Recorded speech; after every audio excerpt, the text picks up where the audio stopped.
Magandang araw mga kaibigan. Sa video na ito ay tatalakayin natin ang kumpletong gabay sa pag-aalaga ng itik mula sa pagpili ng similya ng itik o sisiw, tamang kulungan, pagpapakain, pag-aalaga hanggang sa pagninegosyo. Kung balak mong mag-alaga ng itik para sa itlog o karne, siguradong makakatulong sa iyo ang mga impormasyon na ito. Unang hakbang ay ang pagbili ng magandang lahi ng itik. Kung ang layunin mo ay produksyon ng itlog, piliin ang mga lahi na mahusay mangitlog gaya ng Khaki Campbell o Philippine Mollard. Kung para naman sa karne, maaaring pumili ng mas malaking lahi. Siguraduhin ang mga sisiw ay aktibo, maliwanag ang mata, walang sipon at maayos ang paglakad.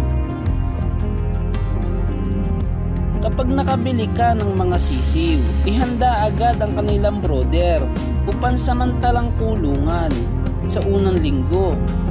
Mahalagang mainitan sila. Maaaring gumamit ng bumbilya o heat lamp. Ang temperatura ay dapat humigit kumulang 30 hanggang 32 degrees Celsius sa unang linggo at unti-unting ibababa habang lumalaki sila. Ang sahig ng brooder ay dapat tuyo at malinis. Gumamit ng ipa ng palay o tuyong damo bilang bedding. Iwasan ang basang sahig dahil mabilis magkasakit ang mga sisiw kapag malamig at basa ang kanilang kapaligiran.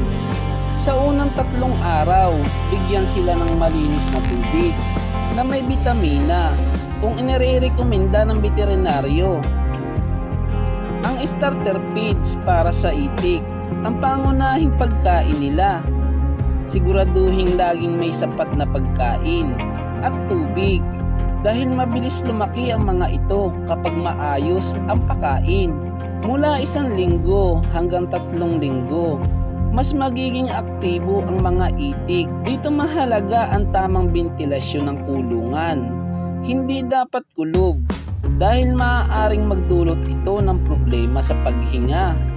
Sa panahong ito, maaari ng unti-unting ilabas ang mga sisiw sa ligtas na lugar kapag maganda ang panahon. Pagdating ng 3 hanggang 6 na linggo, maaari nang ilipat sa mas malaking kulungan. Ang bawat itik ay dapat may sapat na espasyo upang makagalaw ng maayos.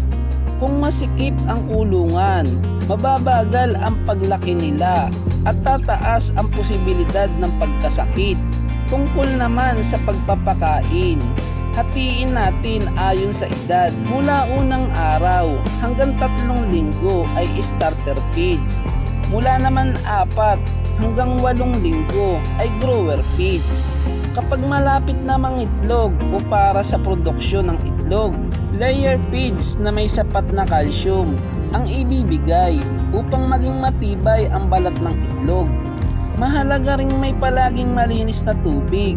Ang itik ay umiinom ng marami at ginagamit din nila ito sa paglilinis ng tuka. Palitan ang tubig araw-araw upang maiwasan ang impeksyon. Maraming nagtatanong kung kailangan bang may palaisdaan o tubigan na malalim. Ang sagot ay hindi naman kinakailangan para mabuhay ang mga itik.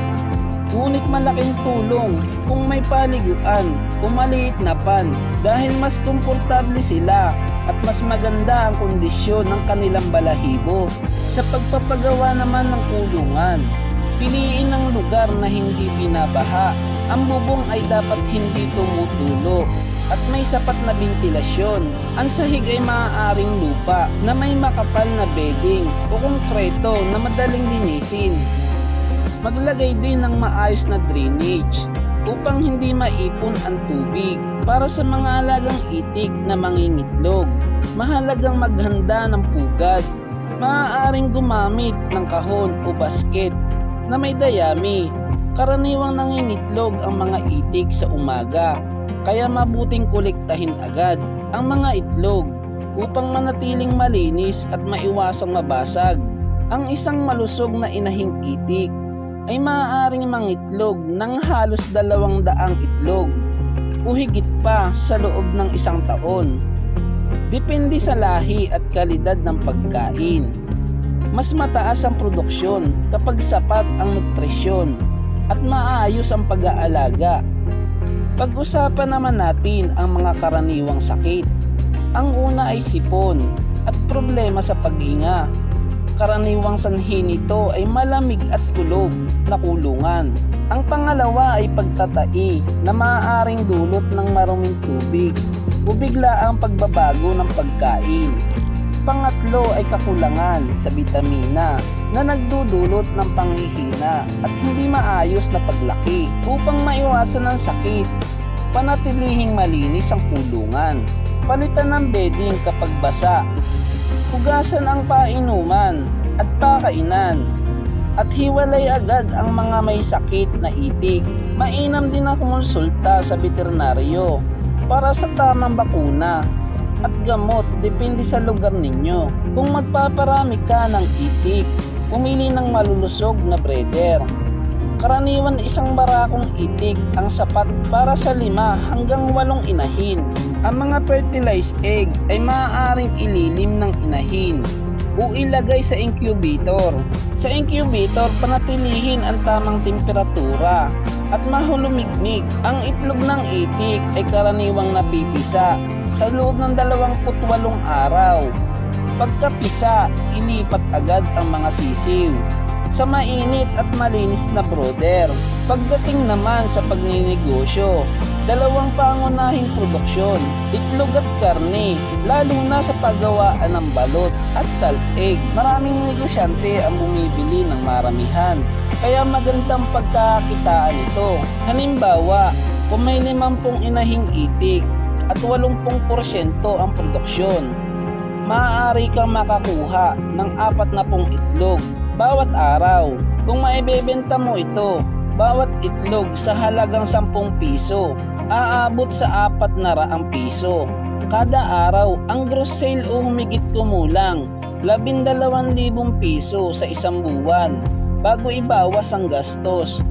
Para naman sa karne, maaaring ibenta ang mga itik kapag umabot sa tamang timbang. Mas mataas ang presyo kapag maganda ang kondisyon ng katawan at maayos ang paglaki. Narito ang halimbawa ng simpleng puhunan para sa 20 sisiw ng itik. Ang sisiw ay nagkakahalaga ng 3,000 piso. Ang starter feeds at grower feeds ay 4,000 piso. Bitamina at gamot, 500 piso. Kulungan at kagamitan, 2,000 piso.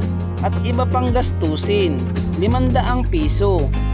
Tinatayang kabuuang puhunan ay 10,000 piso.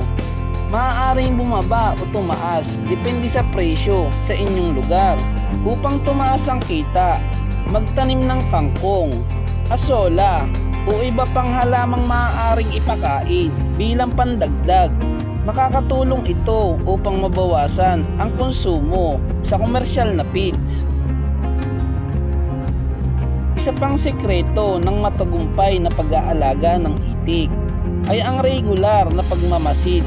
Obserbahan araw-araw kung may mga itik na hindi kumakain, nakahiwalay sa grupo, hirap huminga o matamlay. Kapag maagang natukoy ang problema, mas madaling maagapan ang solusyon. Sa umaga, pakainin at palitan ng tubig. Sa tanghali, tiyaking hindi sila naiinitan ng sobra. Sa hapon, magdagdag ng pagkain kung kinakailangan at linisin ang paligid. Sa gabi naman ay siguraduhing ligtas sila laban sa aso, daga at iba pang mandaragit. Para sa mga baguhan, magsimula muna sa maliit tulad ng 10 hanggang 20 itik.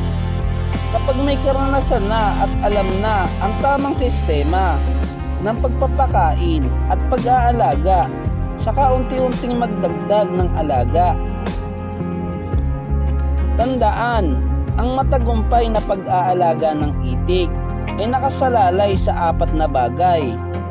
Tamang lahi, malinis na kulungan, sapat na pagkain, at malinis na tubig.